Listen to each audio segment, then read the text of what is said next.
Now we're going to go into the overhead squat. Again, I'm not teaching you Olympic lifting or powerlifting. We're doing this movement as a mobilization exercise. So this can be done daily. You're not using weight. It can be done between sets, particularly if you're doing any type of overhead lifts, such as press, jerk, push press, snatch, this type of thing. Overhead squat naturally as well.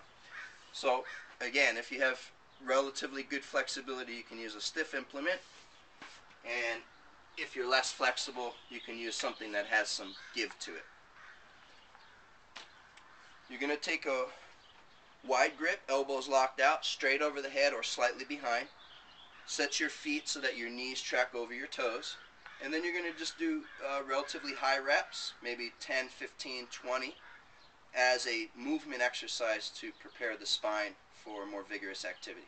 So you'd come down and up, and it's relatively quickly, but not bouncing, still controlling the movement. Okay, and then we'll move into progressions. So the next progression is going to be hands narrow with the feet together.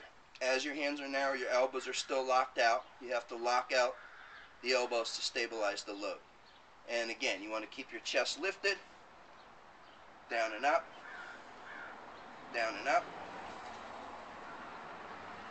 And naturally, if you have tightness in the upper back, this wants to occur, but you have to prevent that. You prevent that by lifting the chest, pushing back, and elongating the upper spine. Next progression here is hands wide again. Now feet together. This is going to train the balance, work more into the lower back. So again, lift the chest and squat down. Generally your breathing will be a paradox, which means opposite, inhaling down, exhaling up. You'll see my feet are flat.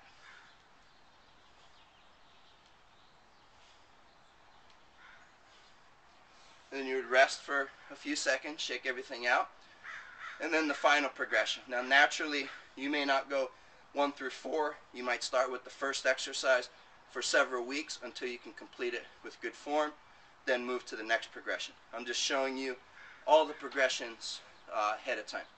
One thing I want to mention, it's always important to give credit to your teachers, people that have taught you valuable information. So I want to credit Coach Mike Burgener, who's one of the very best Olympic lifting coaches in all of the U.S.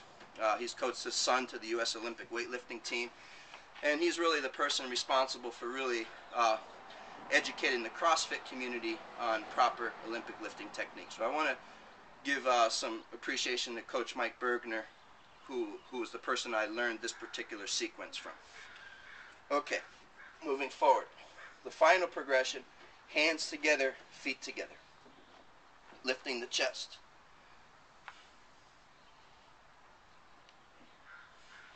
And again, you want to prevent this flexion of the trunk, so try to lift.